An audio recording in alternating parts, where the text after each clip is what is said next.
Hey guys, over the years we've showed you lots of narrow streets in Japan.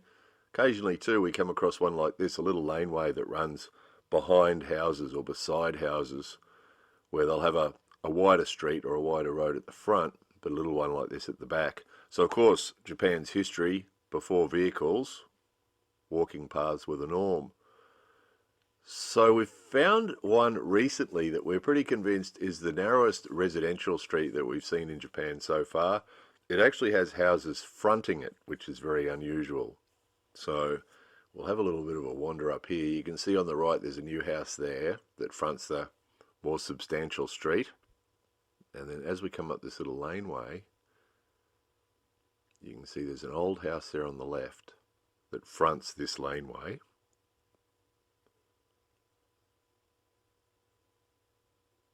That's the letterbox there. You can see the gate. Now that place is abandoned. There's no one living in there anymore. But as you can see, this is their front entrance. And at the rear was just farmland, basically.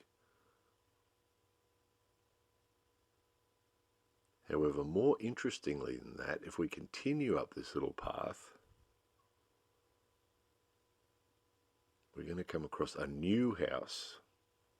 Now, obviously, you couldn't get a truck or materials or equipment, heavy equipment, up this little path.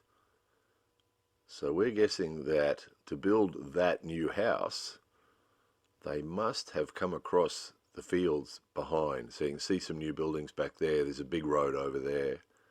But there's nothing between those buildings and this building except farmland. So we're guessing when they built that house, they must have got permission from their neighbouring farm owners and brought all the equipment across the farmland to build the house and then rectified whatever damage they did doing that. So here's their front door. Right. So this is what makes it a bit unique compared with what we usually see, because it actually fronts onto that little track. That's their fronting street. That's their street. They don't have one at the back. Nothing at the back, just farmland. So that's their street that you come walking up. Isn't it amazing? So it wouldn't have been unusual in the old days because before vehicles, it was quite normal. And we do come across tracks like this all the time. But usually behind houses or beside houses, not usually at the front.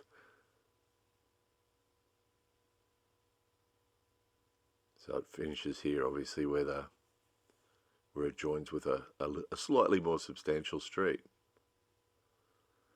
Isn't that amazing? We love it because it feels like living history when you walk up a little path like that. Makes you wonder what the history of it was.